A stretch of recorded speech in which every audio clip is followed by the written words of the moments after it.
Welcome everyone. I'm going to walk you through this concept map, and this concept map is a way to hopefully help solidify some of these ideas that we've been using along the way.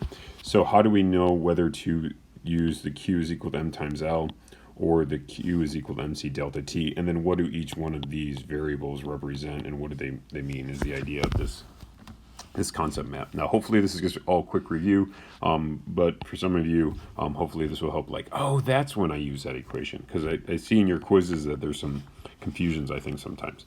So when we talk about these equations, there's two. There's a Q is equal to M times L, and Q is equal to MC delta T. Now, keep in mind that this is really plus or minus M times L, and you have to go through and you have to make that choice. Is it the plus or is it the minus based upon whether you gain temperature or you lost temperature? So when we talk about energy flows, energy flow causes a, so the idea is it's either going to cause a Q is equal to MC delta T, Q is equal to MC delta T, or it's going to be an M times L. So we have to decide which one is it. So when we go through and we say M times L versus a delta T, that delta T is the key thing here is when there's a temperature change, that's when we are going to use this equation, Q is equal to MC delta T. Okay, so when we're drawing those maps, when we have this temperature change, we're going to use MC delta T, and then what that leaves is this is what we use this equation when there is a phase change. So we're talking like this plateau part right here. Okay, so that's when we can kind of differentiate between what we use. So now what basically that we have is I have a bubble for each one of the variables for each of the problems. So like, for example, what this bubble is consistent in both of these. So what is in both this equation and this equation? Notice how this bubble is also shared. So let's start there. So this bubble is shared by these, and it's saying that we have the units of kilograms. So we should then be able to go through and say, well, what are we going to measure in kilograms? And of course, that's going to be the mass of the object. Okay, so when we talk about the mass of the object, what variable are we going to use? Well, that's represented by the variable of M. Now, there's a word bank over here for you to kind of be working through as well. I'm not going to be using that, but that's the idea. So another unit that we possibly could use is we could use the units of grams. We don't actually use it in this particular unit just because it's a unit conversion and I don't want to mess with that. So just kind of keep that in mind. So then that's our mass. And then, so our definition of mass is the amount of matter. Now, that's hopefully review. Remember, that's independent upon the location. If you go to the moon, your mass is going to be the same. It doesn't change based upon location. So when we go through and then we say, well, what other variable is constant in here? Well, that is going to be the variable of Q. So what does Q stand for? Well, Q stands for heat. And when we measure heat, or we measure Q, we are going through and we are measuring heat in units of joules. But what heat is heat is really just a form of energy, keep in mind.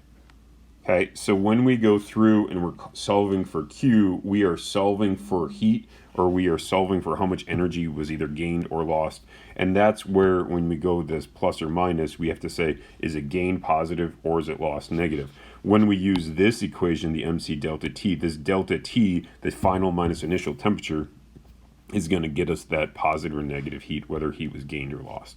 So if we jump over to this temperature thing, we can go through and we can say my change in temperature, the units of change in temperature that we are using in this unit is change of temperature is in degrees Celsius. It could be Kelvin, it could be Fahrenheit. However, it is just Celsius in this particular unit. The variable we use for change in temperature is delta T. Remember, delta means change in.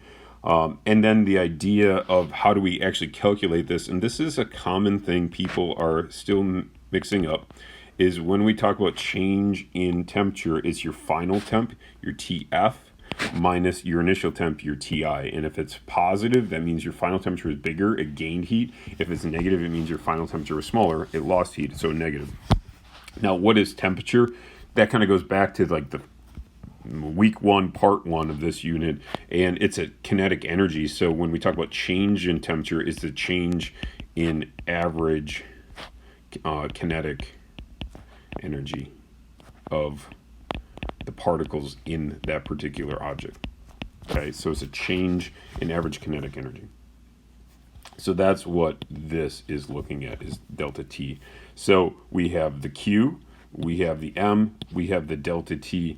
The only thing that we now have left is the C. So what is the C? The variable C represents specific heat, and that is dependent upon the property of the material. So are we talking about silver? Are we talking about gold? Are we talking about water? Are we talking about ice? Are we talking about steam? Those are specific to those. So when we talk about the units of specific heat, we could talk about calories per gram degree Celsius. That's something I mentioned like right away when we introduced this. However, we are not using that unit in this particular unit, in this section. But it is a possible unit, just for if you ever see that again in some other class along in like college, say. But the unit we are going to use is joules per kilogram degree Celsius. That's how we define specific heat in terms of units. So if we know the mass in kilograms, if we know the C in joules per kilogram degree Celsius, and if we know the change in temp in degrees Celsius, then we can calculate our Q in joules. Okay, so that kind of deals with the Q is equal to MC delta T, which occurs if we have a temperature change. So what do we do when we have a phase change? Well, we use the Q is equal to M plus or minus M times L. So we've already addressed the mass, right, because that was shared. So we have the M, the mass, and then we have the Q, because that's our heat. So really the only thing we have now left is the variable of L. Now there's two different types of L. There's the latent heat of vaporization, which is when you go from a liquid to a gas or a gas to a liquid, or we have the latent heat of fusion. And that latent heat of fusion is when we go from a solid to a liquid or a liquid to a gas.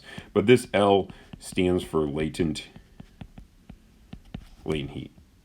And when we talk about latent heat, it's in joules per kilogram. So if you know your mass is in kilograms, you know your latent heat is in joules per kilogram, we can then solve for Q in the units of joules. So that is how we can go through and we can fill in this chart, this concept map, to hopefully that will kind of help solidify these ideas and kind of help classify whether you're using the MC delta T or the M times L when we draw these maps.